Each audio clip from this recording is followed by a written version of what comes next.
Hello, hello. It's you can just check also if they're yeah, we'll start in about we'll let people join.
Hello. Okay. So we'll just wait for more people to join in. Is everybody able to hear me?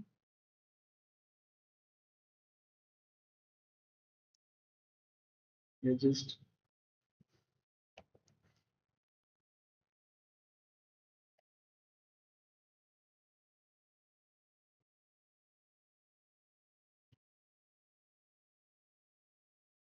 Can we check there as well?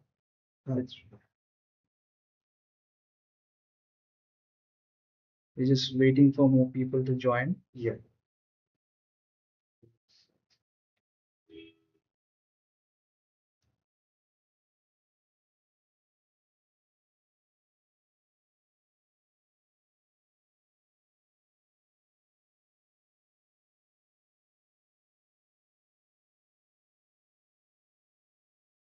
Hello, hello. Good afternoon.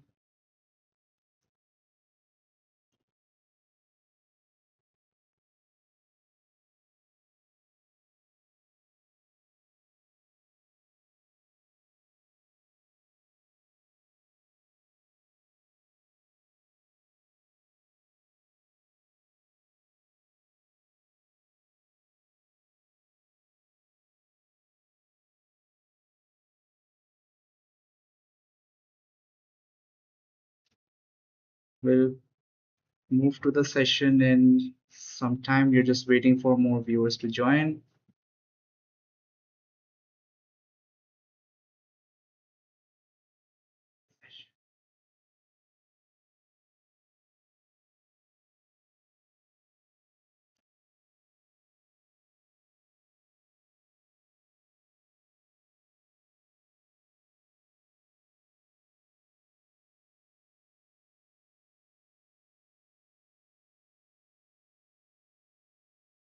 Hello, Random Deep Thoughts. Where are you joining from?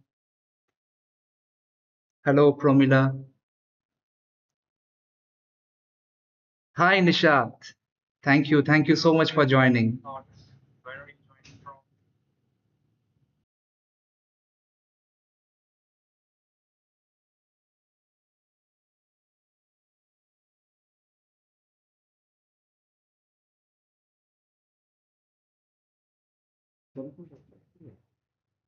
Hello, hello. Hi, hi.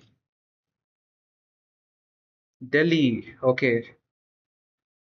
Deep Thoughts. Bangalore.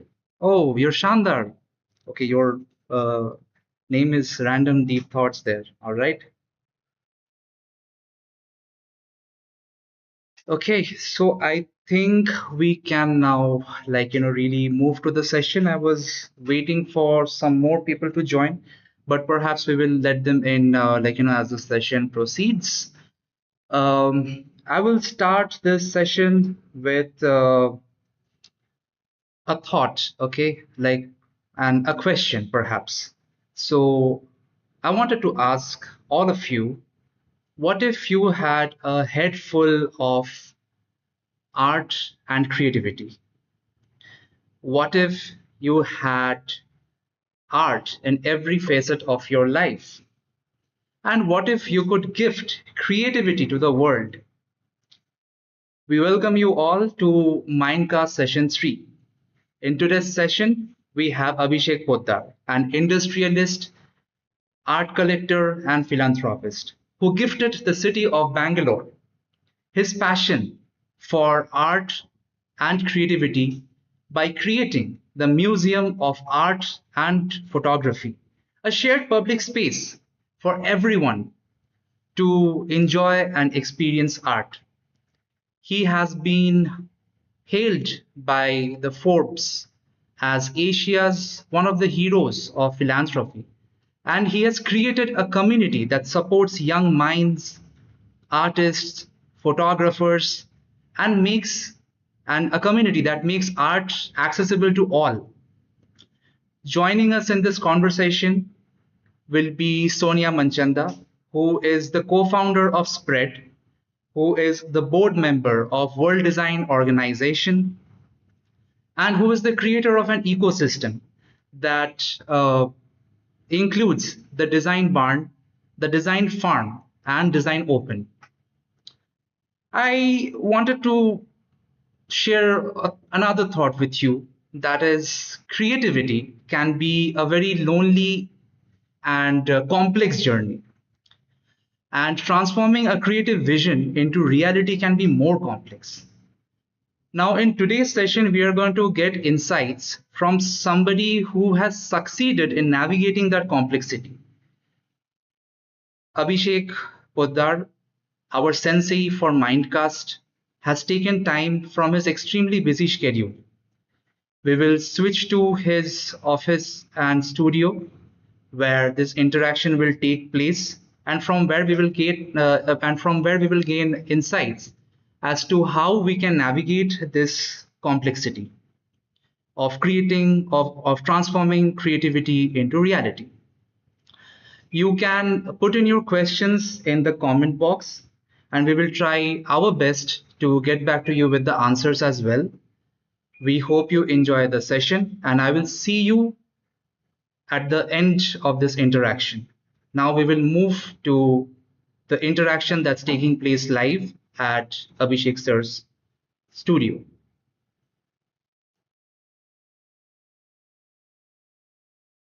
So thank you for your time today. Thank you, Sonia. Yeah, it's wonderful to be able to speak with you. It's a gift to our creative audiences as well to be able to listen to you and sort of get inside your mind. My first sort of line of thought here would be that, creative people mostly, they dream of being recognized, of finding a patron, somebody who understands them, gets their talent, gets their passion, and gives them a platform. And as they wait for this, it's a bit like, this little this thing that you have outside, a little installation where this guy is sitting inside this cube. They get kind of bounded and they get limited. Okay. So it's very interesting for me that someone like you, not only do you have a passion for the arts, but you managed to, or went ahead and you maybe saw this thing in your head and were able to galvanize resources, literally get the city and the community together to create a place like MAP and then gift it to the city. You were limitless, right? All of us can be limitless. So how can young people be like that? But first and foremost, if I were to tell you that all constraints are gone, all limits are removed, what would be then your dream for MAP, your dream for art, your dream for the artistic community broadly? So I think we only put limits ourselves. There are no limits that anybody else puts on us. And frankly speaking, today, even technology is limited by your imagination. So definitely when it comes to your own ability, a physical ability is one thing, but your mind can stretch beyond anything else. I honestly hadn't thought that this is what I was setting up to do when I began doing it. And as you go forward and you have little successes, it gives you the confidence to keep going and do bigger things. I mean, sometimes today when I'm doing things, I think they would be, if I had thought about this 5 years ago, I would have, imagine how daft the idea was or how outlandish it is. But it doesn't seem like that anymore. So I think for any creative person, they should themselves remove the limits that they put on themselves. But are there dark moments? Are there dark moments in the journey and when you feel this won't happen? And are there really bright moments when it actually happens and you feel, wow, I did this? There I are mean, both. I personally feel like that when I walk into the design barn and I see, wow, I did this. So it's a sense of So there are dark moments, fulfillment. there are bright moments, there are real moments, and there are moments you know that you're being stupid and foolish. And if you can recognize each one of them, that would propel you further. Ultimately, no moment remains forever. That's beautiful, yes. So time moves on, life moves on. What was your trigger though for creating something like Map in a time when, the light on sort of originality and original art is sort of fading with all of this AI, etc., etc. What was your trigger to go ahead and say, we need to put this out there? What was the inflection point? So I think, Sonia, the main thing was this is what I missed while growing up. Right, perfect, yeah. And in India, of course, some of the best exhibitions on Indian art that I saw were in museums overseas. Right. And that's okay to have that in the 80s and the early 90s. But in the 2020s, I mean, come on. That makes no sense. Yeah. Why should anybody have to travel somewhere else, and why can't the best be available here when it is here? It's not that we don't have great art. All our museums have amazing things. It's just that the way they tell their stories is not so exciting, and they can learn a lot. And there's no point being the best in Bangalore or Karnataka in India. I mean, today, unless you're going to be really amongst the best there is, what's the point of being anything? And that's what we've tried to do over here. It's small, it's what we could afford to do, but in that we will do the maximum we can. But were there triggers? For instance, I know when I was seeing a book on the Northeast and the arts and the tribal gear and wear and all of that, I saw that there were pictures of the people who came and visited along with the tribals, but a lot of the pieces were actually shot in the studio. So they were not shot in the Northeast. And this was at a time when I was visiting the Northeast for a project, and they said that, oh, we don't have any artifacts left because the people who came to study or the missionaries Took it all away. Or when I went to the Victoria and Albert Museum and I felt angry. I felt angry that we don't have something like this, that it's gone from us, that we have not created something like this.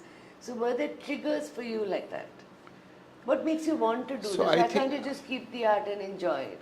So I think the triggers for me were quite the reverse of the triggers that you felt as to being angry. In this case, it was, here is somebody else who's doing a great job with the way they're showcasing it. Why shouldn't we be able to do the same thing? Why should somebody else tell our story? And I was actually grateful because they've opened our eyes to what is possible. And we have so much of it still in the country, but we are doing so little with it. So I think that becomes a message for the creative community and for people like me that there's no point in being angry. You need to maybe have a higher order purpose. You should be angry if it helps you. Be whatever if it's going to get you closer to what you want to do. If it's going to get you further away, then why be that at all? So basically to find a higher order purpose and not be angry, and maybe that allows you to kind of sort of skip through the challenges and then maybe jump ahead and be limitless and find your passion. So what would be 3 mindsets, just 3 kind of ways of thinking, ways of being that you would like to suggest to creative folks out there? So I think very often the limitation is not what you want to do, but the resources and the means to do it. And I think that has become a big stumbling block for not just the creative people, but for many people who want to do stuff.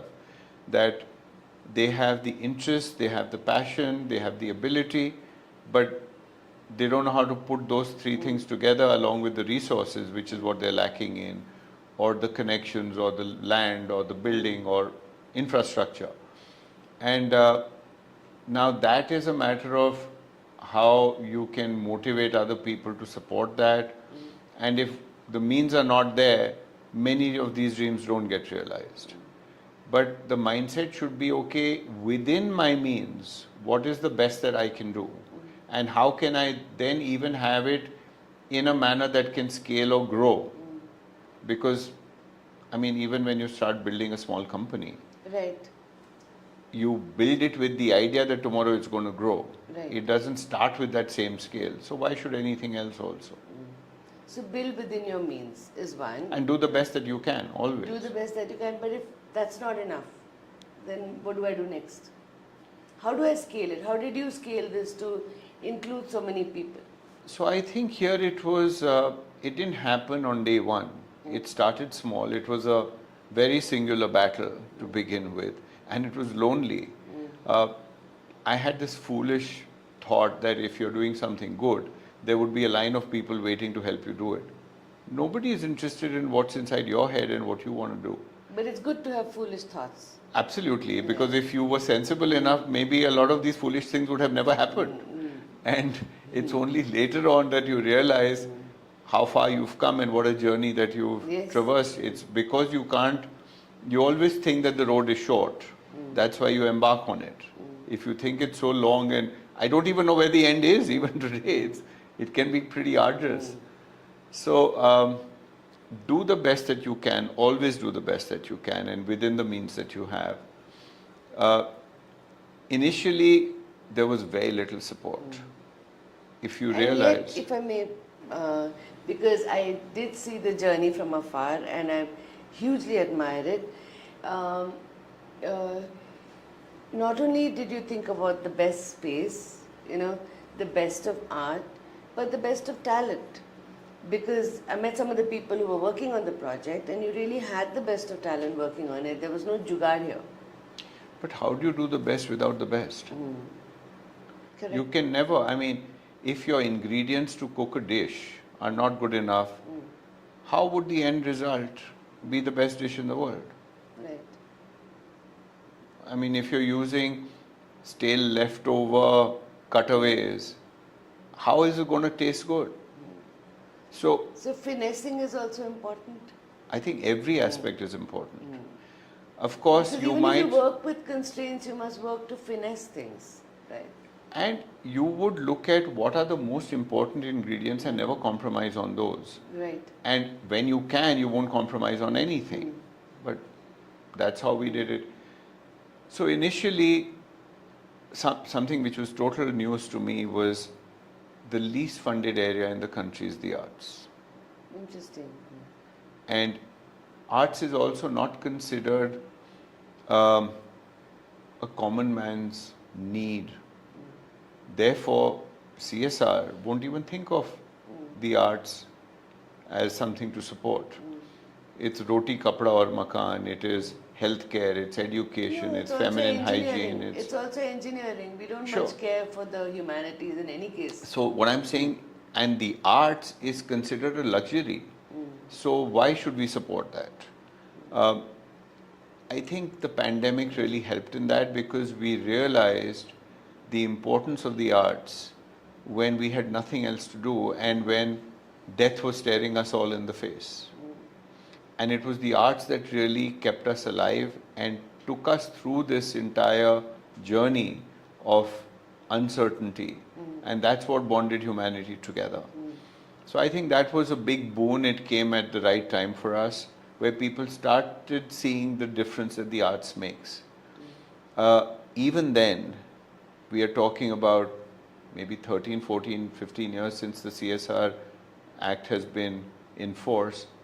It is less than 1% that goes to the arts. It's still the lowest in the entire pecking order. So then we need work at the policy level as well.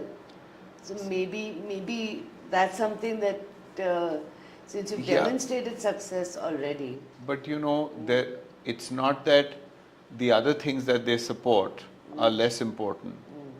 The point is, in India there are so many needs that Correct. in the hierarchy of The things pecking order. Yeah. naturally comes a lot Right, lower. right. So it was also seeing, we did two things. One is we didn't want to accept support from just anyone. We were very careful in the kind of support we would receive and the quality of support we would receive.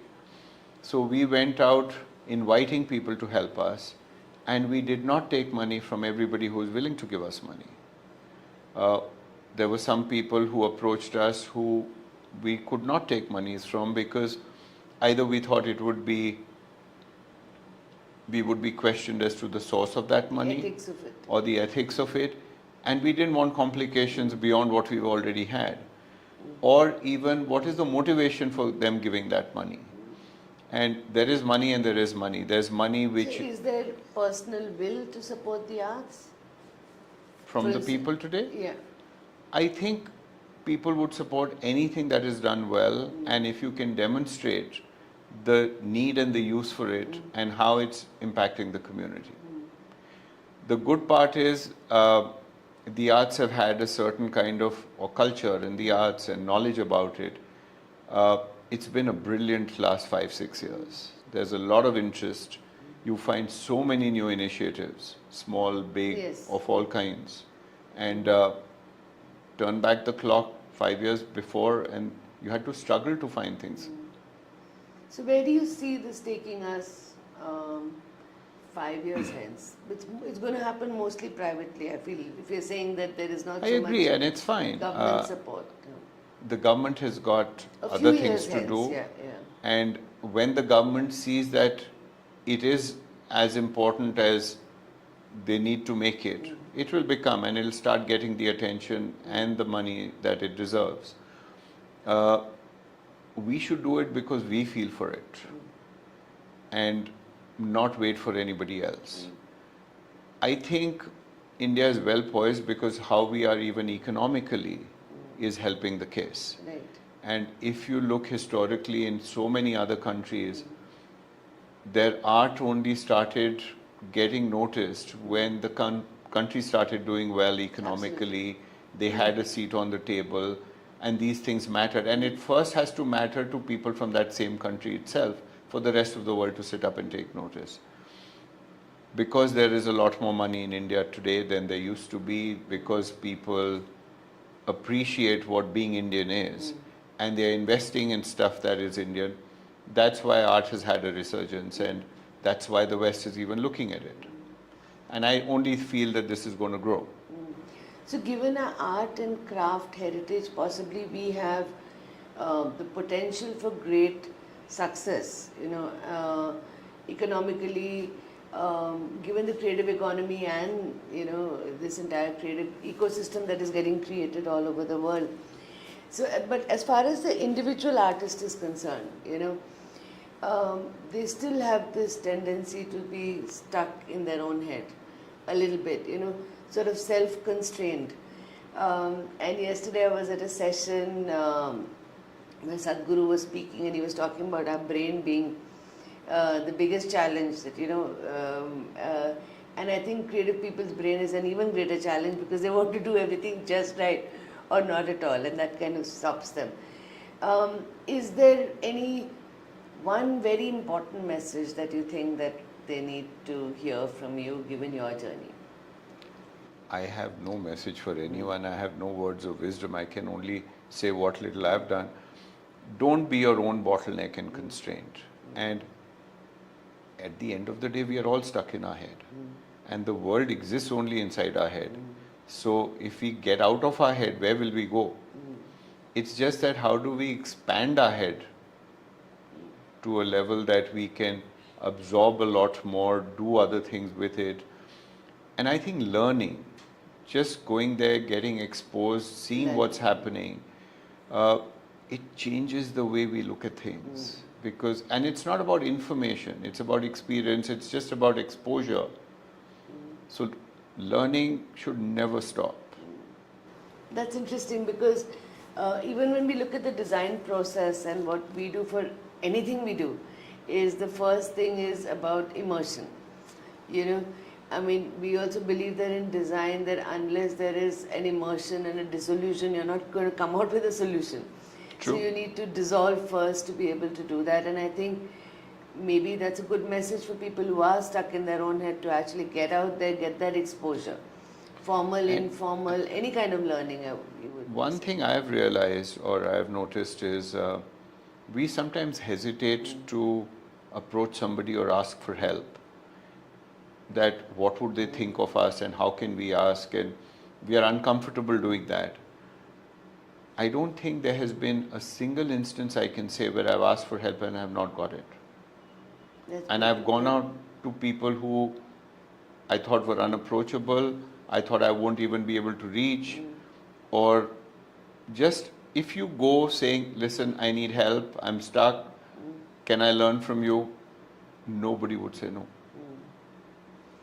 So to get out of not just your head, but get out of your house and get out Wherever of you are. your Yeah. space and get out there and get it done. Whoever you admire, Yeah. whoever you respect, whoever you think you can learn from, just go there and tell them you want to be with them and learn from them. So I'm going to ask you a few questions that young people out there are asking. One would be just around the process, because everybody has a process, and process is so important in the creative space, because process determines the outcome. Like you said, choosing the right ingredients decide what the dish is like. So what was your process broadly overall, if you were to just map it for map? I think surround yourself first with people who are passionate and smarter than you. At least look at those qualities or parts where you are missing something or lacking something, and look for those who bring in that experience or expertise that you don't have, so that it's not echoing more of the same thing, but it's looking at it from every side and doing a much better job than you would be able to do. That would be the first thing. Okay. Then the quality of the work that you're going to do is going to be determined by the quality of the effort being put in and the quality of the people that you're going to get. We had a great team to start with. They believed in the idea. It seemed very ambitious and stupid when we began, but they knew that we are doing something which has not been done before. There was a feeling of some magic happening over here, and you've just got to trust that when you're on the right path, everything else will connive to make you proceed and progress, which is what happened over here. So I think faith also plays a huge role. So faith in the team, faith beyond the individual I and think the team that just you create. faith. It's faith in, if you've got the ingredients right and then it doesn't come out right, then you've done what you can. Yeah. But just having that faith that even if it doesn't land right in how you're planning to do it the first time, there are ways to correct that and move forward. I completely agree with you on that, and I personally also believe in the whole idea of manifestation is nothing but effort. You just make the effort in the right direction with the right people, and the rest does happen. And if I look at it now in today's day and age, I mean, there is so much interest in the Indian arts and craft traditions, and we are such a rich source. And digitally, therefore, our reach could be much more. So, yes, the physical experience is important, but how are you leveraging, or how do you think that the art and the creative communities can leverage digital technologies and not sort of think of maybe AI as the enemy and the digital as something that, kind of takes away some of their power? But to embrace the power of digital, how might they look at doing that? So I can tell you with personal experience at MAP, we could barely spell technology.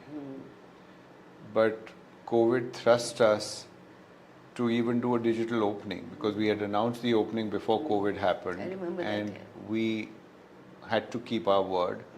And everybody laughed. They said, how would you even do an opening when the whole world is shut down and who's going to come and the building's not ready? And we said, no, we'll do it digitally.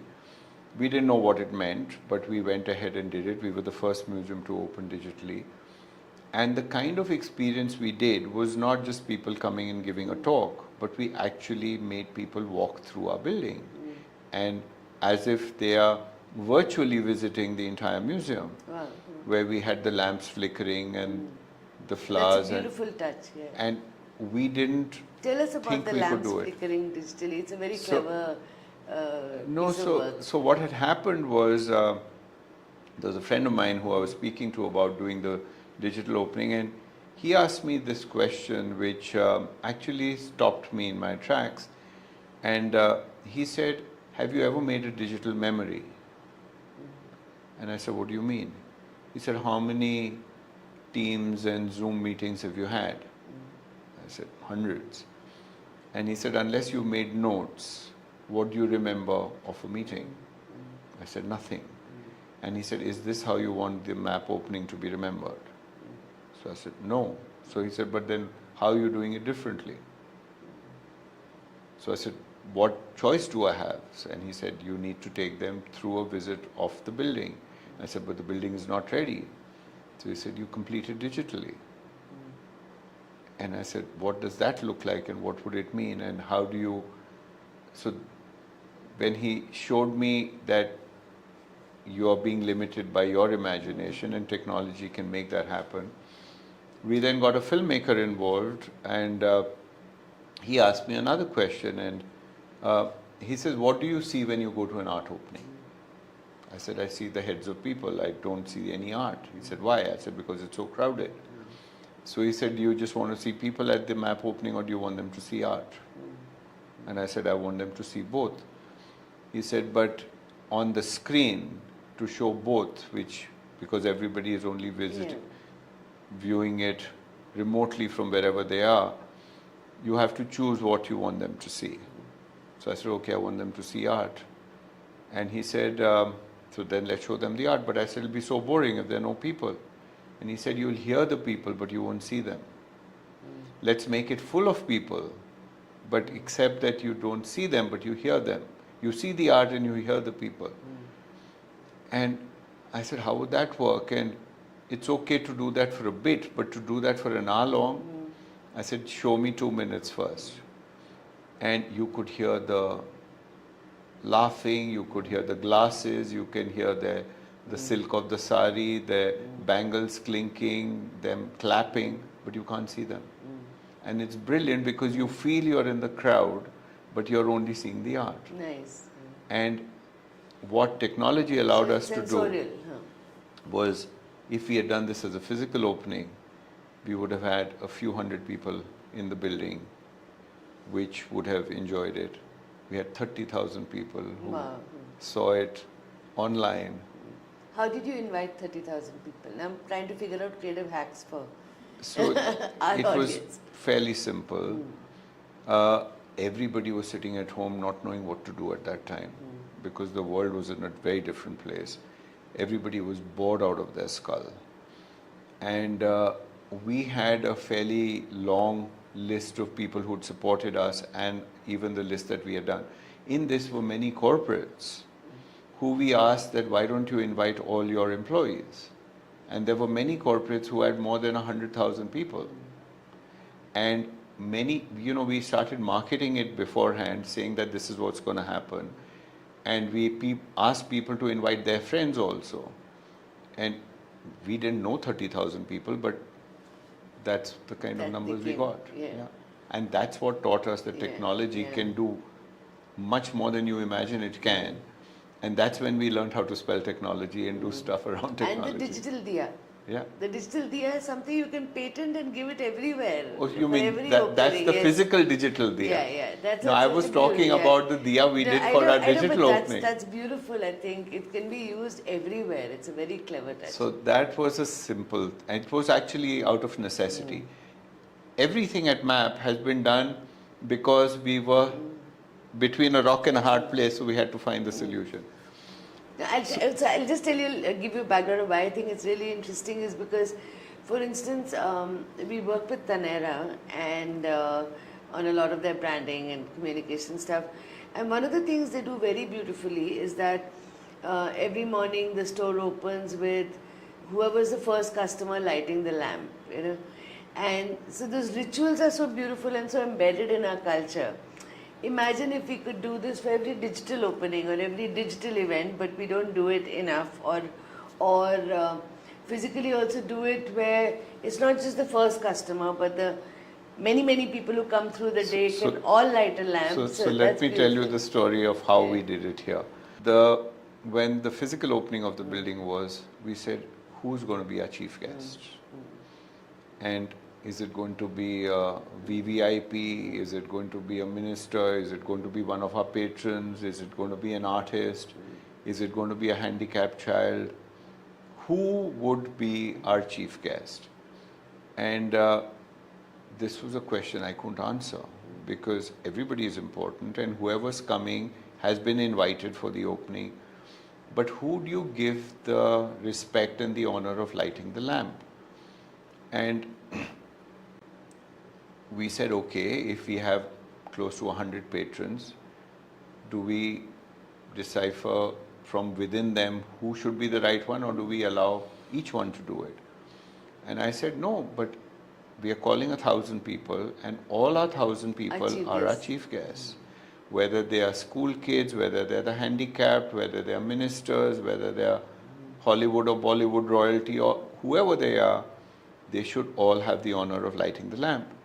Now we could have had 100 lamps with 5 lamps each, but I didn't want to risk burning down the building on the opening, so we had to find a cleverer way of doing it.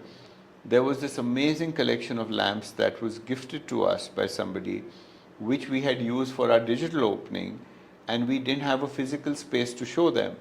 So we sent a team to Guruvayur, because I remember having gone there where all the lamps would be lit, and we said, let's replicate this, but replicate it digitally and in a way that you can choose which lamp you want to light, and as a touch to show who's lit it, we would have your name come under that.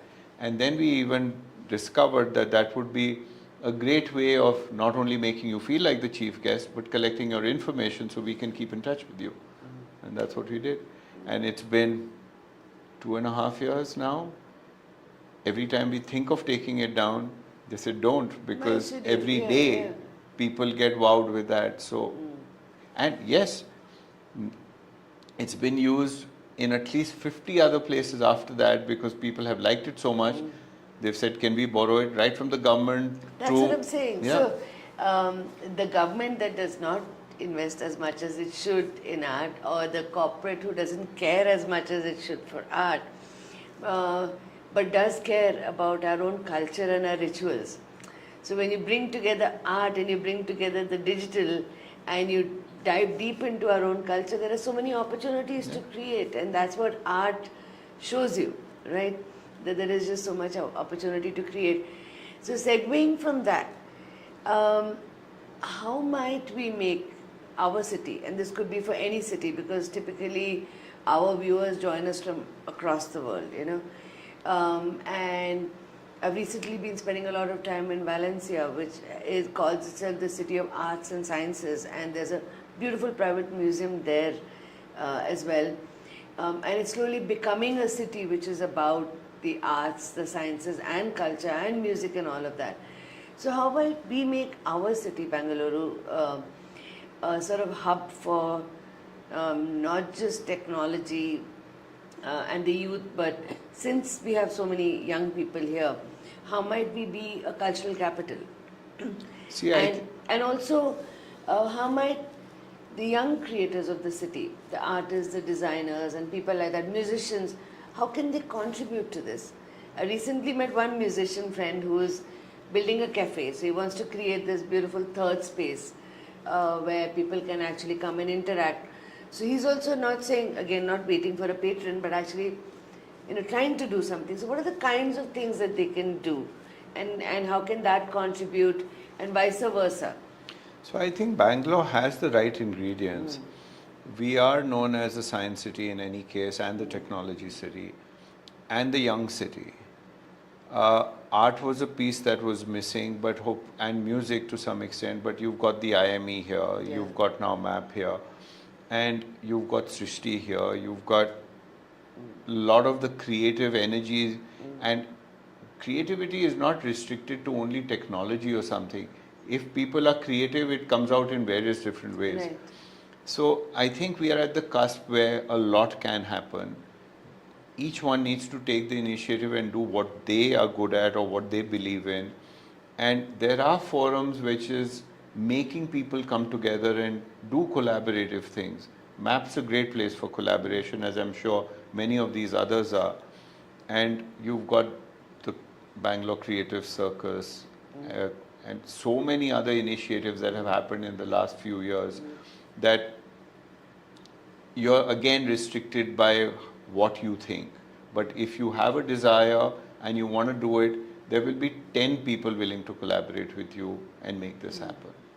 So at our end, at the Design Barn, we're trying to put out a program which has been running successfully, but we're putting it out again, and this time the ambitions are to scale it globally, which becomes a platform for creators to prototype something.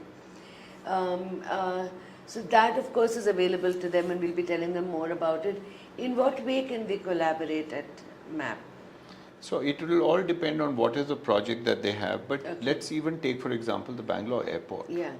I mean, look at this airport. Do you call it partly a museum? Do you call it a sensorial experience? Do you call it a garden? Do you call it all of the above? But it's not only functioning as an airport, it's functioning as so many other things. Right. So why can't we do this across the institutions in the city? And it's, again, it takes one person to change something. Right. We have all kinds of programs happening at MAP. In fact, in a year we must be having close to 300-400 public programs. Many of these are collaborative.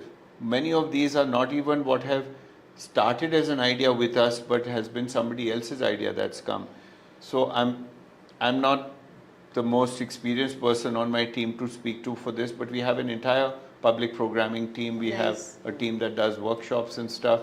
So all these ideas are welcome. So the public creativity space we have to collectively enrich. Is what you're saying. Absolutely. Yeah. And there's so much, I mean, there should be so much more than we are doing, and no dream should not be realized. Fabulous. Thank you. That's a good note to end on, that no dream should not be realized. And we're going to keep coming back to you, and we're going to bring the creators who join Well, our let's do program that, to and you, let's work let's- closely together Yes. to actually put into practice what we are talking about. Yes. Thank you. Thank you.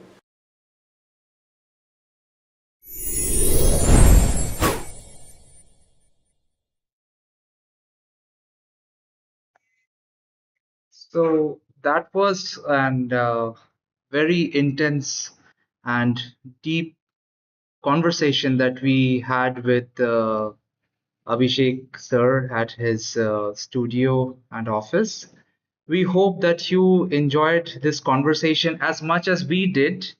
And yes, like the questions that you have put in the comments and the engagement that you have done really makes this conversation comes alive.